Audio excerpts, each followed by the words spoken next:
በኢትዮጵያ ውስጥ የሚገኙ ሁሉም የንግድ ባንኮች ሰሞኑን የዋጋ ጭማሪዎችንና ከአሁን በፊት የማይታወቁ አይነት የሰርቪስ ቻርጆችን በስፋት እያስከፈሉ ይገኛሉ። እናንተ ለመሆኑ የቱ ደረሰባችሁ? በባንኮች ውስጥ የከፈላችኋቸው የተለያዩ ሰርቪስ ቻርጆች አገልግሎትን ባገኛችሁ ቅጽበት ይሄን ያህል መክፈል አለባችሁ የተባላችኋቸው አዳዲስ ሰርቪስ ቻርጆች አሉ? የትኞቹ አዲስ ሆኑባችሁ? የትኞቹ አናደዷችሁ? እስቲ ኮሜንት ሴክሽን ላይ ጻፉልኝ። በጣም በአዲስ ሁኔታ እንግዲህ በኢትዮጵያ የባንኪንግ ኢንዱስትሪ ሰሞኑን ከተከሰቱት ነገሮች ውስጥ እንግዲህ የዋጋ ጉዳይ ነው።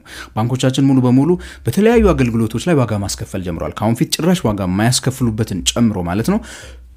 እነዚህ ነገሮች በብዙ ደንበኞች ዘንድ በተለይ ቅሬታን እየፈጠረ እንዳለ ተመልክተናል። ይሄ ነገር እርግጥ ባለፈው ዓመት አካባቢ የጀመረ ቢሆንም አብዛኛዎቹ የግል የንግድ ባንኮች ደግሞ አሁን ነው ያንን ትሬንድ እየተከተሉ የመጡት። ብዙ ሰዎችም አስተያየት መስጠት የጀመሩት ቅርብ ጊዜ ማለት ነው። በተለያዩ ሚዲያዎች ላይም ስለነዚህ ጉዳዮች ሲነሳ ሰምታችሁ ሊሆን ይችላል። እኔም በቅርብ ጊዜ አንድ ኤፍኤም ሬዲዮ ላይ ስለዚህ ጉዳይ በስፋት አንስቼ አውርቼበታለሁ።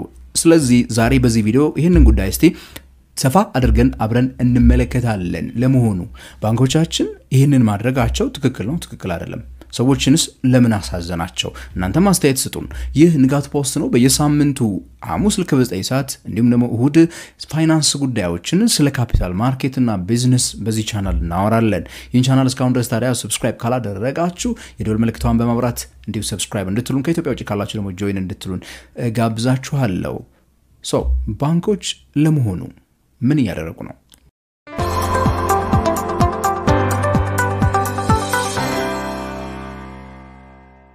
የባንኮች የሰርቪስ ቻርጅ ጉዳይ እርግጥ አጀማመሩ ከየትኛው ነው ብሎ ለመውሰድ ትንሽ ትሬስ እናደርግ የሁሉ ነገር መነሻ የሚመስለው የቴሌብር ጉዳይ ነው። ቴሌብር በፋይናንስ አገልግሎት ሰጪነት ወደ ገበያው ከገባ ጊዜ በኋላ መጀመሪያ አካባቢ ብዙ ነገሮችን በነፃ ሲያደርግ የቆየ ቢሆንም ከሆነ ታይም በኋላ ያው ሞኔታይዝ ማድረግ ስላለበት ገንዘብ ማግኘት ስላለበት ከአገልግሎቱ ላይ በእያንዳንዱ አገልግሎት ላይ ኖርማሊ ባንኮች ሲሰጡ የነበረው አገልግሎት አብዛኛው ባንኮች በነፃ ሲሰጡን የነበረውን አይነት አገልግሎት እርግጥ ትንሽ አቅልሏቸው በማምጣቱ ምን ማድረግ ጀመረ? ሰርቪስ ቻርጆችን መጠየቅ ጀመረ። ከዛ በኋላ የመንግስት የሆነው የኢትዮጵያ ንግድ ባንክ እንደተከተለ እናውቃለን።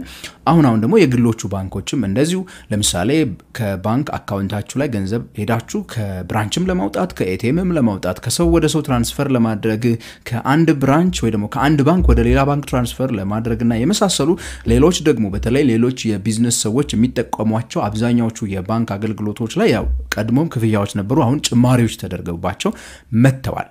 ይህ ነገር እርግጥ ነው አዲስ ነገር አይደለም። አዲስ ነገር የሆነው ለኢትዮጵያ ገበያ ነው።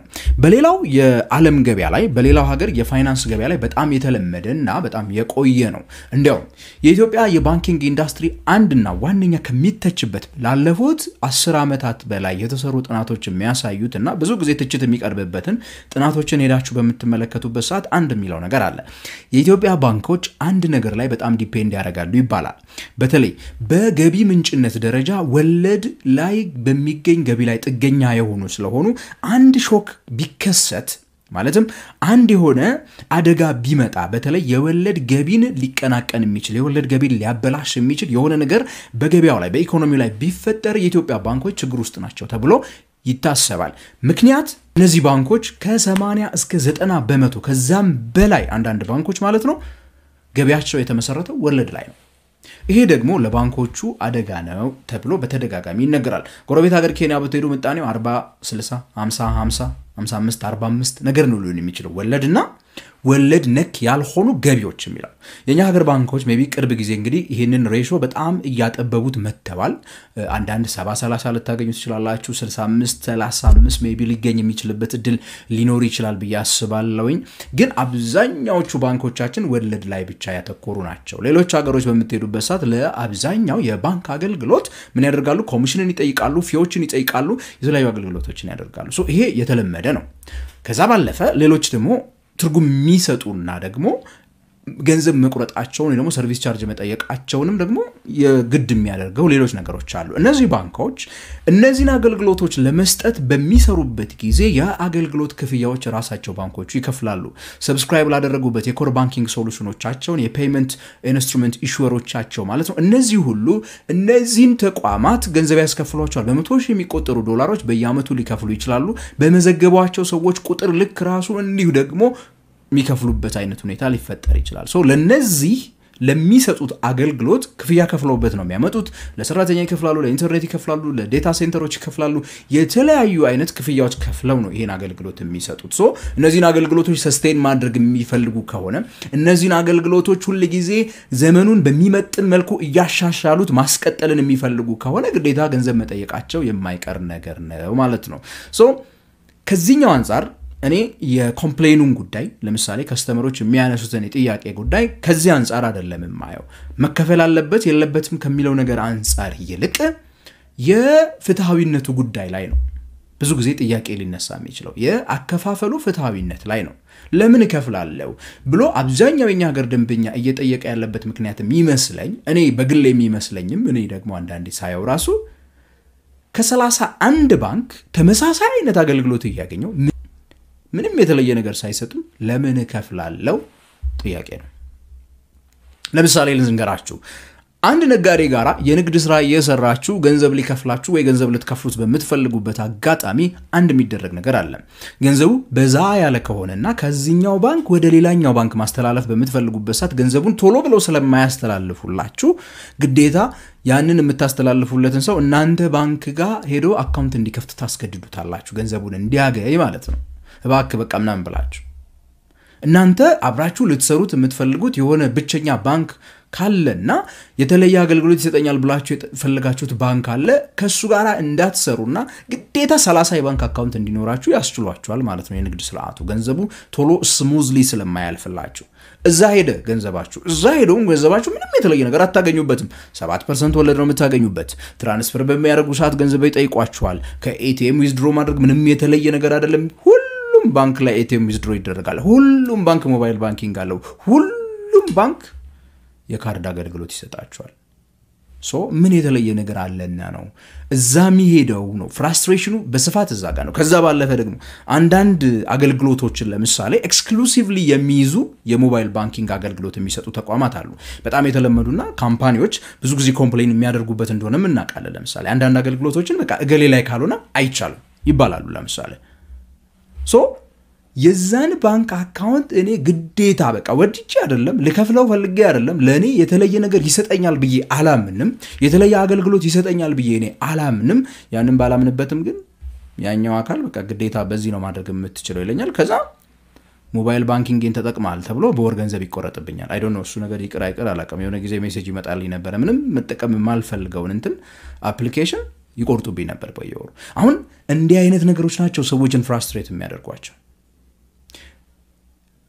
ለኔ የተለየ ቫልዩ ሊሆን የሚችለው ማለት ለደንበኛ ለማንኛውም የፋይናንስ ተጠቃሚ ሶሉሽን ሊሆን የሚችለው የኔን ገንዘብ አስቀምጠህልኛል ወለድ እየከፈልከኝ ነው ኦኬ ኢቭን ሰርቪስ ቻርጅ ራሱ ብትጠይቀኝ ኦኬ ጠይቀኝ አመታዊ ራሱ ብለህ ማለት ነው እኔ ጋር ስላስቀመጥከበት ብትለኝ እንኳን ሌሎች ዓለሞች እንደሚያደርጉት እንኳን ማለት ነው አካውንት ፊ እንኳን ብታስከፍለኝ እንኳን ለኔ ቫልዩ አልጨመርክም ገንዘቡን በማስቀመጥ ያ ባንክ ቫልዩ ሊጨምርልኝ የሚችለው ያ ባንክ ከሌሎቹ ባንኮች በተለየ መልኩ እኔ ሊስበኝ የሚችለው ለምሳሌ የ100,000 ብር ዕቃ እየገዛውኝ 98,000 ብር ወይ ደግሞ 92,000 ብር ብቻ አካውንቴ ላይ ያለ እንዳጋጣሚ 100,000 ብር ክፈል ስባል የኔ ባንክ 100,000 ብር የሚከፍልልኝ ከሆነ ነው የተለየ ሶሉሽን ሊሆን የሚችለው እኔን ቫልዩ ጨምረው ነው እንጂ ደንበኛን ቫልዩ ጨምረው ነው እንጂ ወደ ራሳቸው መሳብ ያለባቸው እንደዚህ አስገዳጅ የሆኑ አጥሮችን በመገንባትና ሰዎች ሳይፈልጉ እነሱ ጋር እንዲሄዱ በማድረግ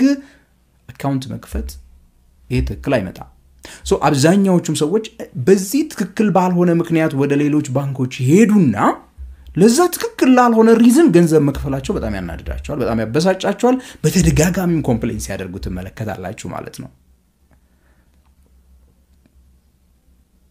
ለሞኑ እስካሁን በጣም ያናድዷቸው ያበሳጫቸው አይነት የኮሚሽን አይነቶች ወይ የፊ አይነቶች ገጥሟቸዋል እስቲ ኮሜንት ሴክሽን ላይ እንዳትረሱ ጻፉልኝ በሌሎች ዓለሞች የምትገኙ ሰዎች እናንተን ሀገር ልምዶች ደግሞ አካፍሉን እስቲ አንዳንዴ የማወራው ነገር ዝም ብሎ ስሞክ ኤንድ ሚረር እንዳይመስለው ሀገር ውስጥ ያለ ሰው እኛ ሀገርም እንዲህ ነው የምትሉትን ነገር በተለይ በአውሮፓ በአሜሪካ ያላችሁ ሰዎች በኤዥያ በተለያየ ሀገራት ይህንን ቪዲዮ የምትመለከቱ ሰዎች ካላችሁ ሜቢ እስቲ ከስር ኮሜንት ሴክሽን ላይ ጻፉልን ከዛ ባለበ ደግሞ ቻናሉን ጆይን ብትሉ እናንተ ከሀገር ውጭ ያላችሁ ሰዎች ይህን ቻናል ያሳድገዋል ይደግፋል ፋይናንሻሊ ጆይን በማለት ቤተሰቡን ሱፐር ታንክስ ያላችሁ ደግሞ ሸልሙን ይያልኳችሁ እናም ለባንኮቻችን እንግዲህ ያለን ምክር አንደኛ ቫልዩን ማስተካከል ይኖርባቸዋል። ለደንበኛ የሚጨምሩትን ለደንበኛ የሚሰጡትን ዋጋ ከፍ ማድረግ መቻል ግዴታ ይኖርባቸዋል። ለደንበኞቻችን ምንድነው ያለን ምን አይተው ይክፈሉ ወደሚለው ነገር መምጣት አለባቸው። ከዛ ባለፈ በተለይ ደግሞ ተቆጣጣሪው አካል የኢትዮጵያ ብሔራዊ ባንክ አይነቱ ማለት ነው በቅርብ ጊዜ በዲሴምበር ላይ ይተገበራል ተብሎ ሁሉንም ባንኮች በአስገዳጅነት ተቀምጦ ከነበረው ነገር ውስጥ አሁን የናሽናል የኪውአር ኮድ ሲስተም ነበር። የአንድ ባንክ ኪውአር ኮድ ከተቀመጠላችሁ ከየትኛውም የባንክ አካውንታችሁ ቀጥታ እናንተ መክፈል እንድትችሉ ያስችላችኋል። ያ ነጋዴውን ያቀልለታል። የተለያየ ባንክ አካውንት እንዲኖረው አይጠበቅበትም። ከዛ ባለፈ ነጋዴው እንደ መርቸንት ማለት ነው በቃ አንድ አካውንት ላይ ገንዘቡ ይገባለታል። ከዛኛው ወደዚህኛው ሳይፈልግ ገንዘብን ማዘዋወር ውስጥ መግባትም አይጠበቅበትም። ሰርቪስ ቻርጅ መክፈልም አይጠበቅበትም። ነገሮች ያቀሉለታል። ያኔ ነጋዴው ኢዝ ሆኖ መስራት ይችላል። ከዛ ከፈለገው ባንክ ጋርም ደግሞ ሊቀጥል ይችላል። እንደዛ አይነት ነገሮች በሁሉም ባንኮች ኦሬዲ አልተተገበሩም። አሁን የኪውአር ሲስተሙ ዲሴምበር ላይ ግዴታ ተብሎ ሲነገር አስታውሳለሁ። ግን ግዴታው አይ ዶንት ኖ እንዴት ማስፈጸሙ ምን ላይ እንዳለ ስለማናቅ እንደዚህ አይነት ነገሮች እድል ባይሰጡ መልካም ይሆናል ብዬ ነው ማስበው። ከዛ ባለፈ ግን ባንኮቻችን አሁንም ቢሆን ደንበኛን ሊስቡ የሚችሉ አገልግሎቶች ነው ሊሰጡ የሚገባው። የኔ ገንዘብ እንቅስቃሴ እናንተ ጋር ምንም ትርጉም የማይኖረው ከሆነ ለኔ ሜቢ የኮንሱመር ሎን ላይሰጠኝ የሚችል ከሆነ እኔ ቅድም እንዳልኩት ግዢ በመገዛበት ሰዓት የኔ ካርድ ላይ የሆነች ኦቨርድራፍት የማይሰጠኝ ከሆነ በኋላ ከኔ ኮሚሽን ሊወስድ ይችላል። ያ እንደዛ ካልሆነ ግን ገንዘብ አስቀምጦ 7% ሲሄድ ፈርሜ ወረቀት ሰጥቼ ገንዘብ ማውጣት 30ውን ባንክ ጋር በተመሳሳይ መልኩ ለዛ 10 ብር ክፈል ስትሉኝ 30ውን ባንክ በየሰፈሬ ያገኙአቸው 30ውን ባንክ በየሞባይል ያገኙአቸው ግን ተመሳሳይ አገልግሎት ምንም አይነት ልዩ ነገር ሳይኖረው ለያንዳንዱ ነገር ገንዘብ ክፈል ተብሎ በየ30ውን ቤት መክፈሉ ትክክል አይደለም። ለዚህም ይመስለኛል ሰዎች ኮምፕሌን ያደረጉ ያሉት አንዳንዴ እንደ ቴሌብርና እንደ ኤምፔሳ ያሉት አገልግሎቶች እንዲሁም ደግሞ ሌሎች አሁን እየመጡ ያሉ የፊንቴክ ካምፓኒዎች አሉ። ናሪፍ ፔይ ነካቻ ምናምን የመሳሰሉ የተለያዩ ካምፓኒዎች አሉ። በጣም ዲጂታል ሶሉሽኖች በስፋት እየመጡ በሄዱ ጊዜ መፍራት ያለብን አንድ ነገር አለ። ሰዎች እነዚህ ነገሮች ላይ የተበሳጩ ጊዜና ህጎች ተፈቅዶላቸው እነዚህ የፊንቴክ ካምፓኒዎች ገንዘብን በቀላሉ ማንቀሳቀስን ለሰዎች እድል አድርገው በሚሰጡበት ሰዓት ሰዎች አይኖቻቸውን ከባንክ ላይ አዙረው እንዲያውም አንመለስም የሚሉ አይነት ውሳኔዎች ውስጥ እንዳይገቡ ማድረግ መቻል አለብን። የቀጣይ ዘመን የባንኪንግ አገልግሎት ባንኪንግ ይላል ብሬትኪንግ የሚባል ባንክ 2.0 3.0 4.0 ያለ ስለ ባንክ ኢቮሉሽን የሚጽፍ ታዋቂ ጸሐፊ ነውና ብሬትኪንግ ሲናገር የወደፊቱ የባንኪንግ አገልግሎት ባንኪንግ ማለት ልክ ዩቲሊቲ ወደ መሆን ይመጣል ይላል። ባንኪንግ እንዲህ እንደ ድሮ በቃ የሆነች ትልቅ ቤት ውስጥ ተደብቆ ሄደን የምንገለገልበት ነገር ሳይሆን መብራት፣ ውሃ፣ እንደዛ ነዳጅ ልክ እንደዛ ዩቲሊቲ መሆን ይጀምራል ያል ባንኪንግ። ምን ማለት ነው? ሰዎች ኑሯቸውን ይኖራሉ። ለምሳሌ ሰው ነዳጅ ለመቅዳት እርግጠኛ ሀገር የተለየ ሊሆን ይችላል። ነዳጅ ለመቅዳት አይኖርም አይደለ? ሰው መኪናውን ነው መንዳት የፈለጋችሁት ወይ ደግሞ ከሆነ ቦታ ወደ ሆነ ቦታ ነው መሄድ የፈለጋችሁት። ከሆነ ቦታ ወደ ሆነ ቦታ ለመሄድ ግን መኪናችሁ ውስጥ ምን ማድረግ አለባችሁ? ነዳጅ መቅዳት አለባችሁ።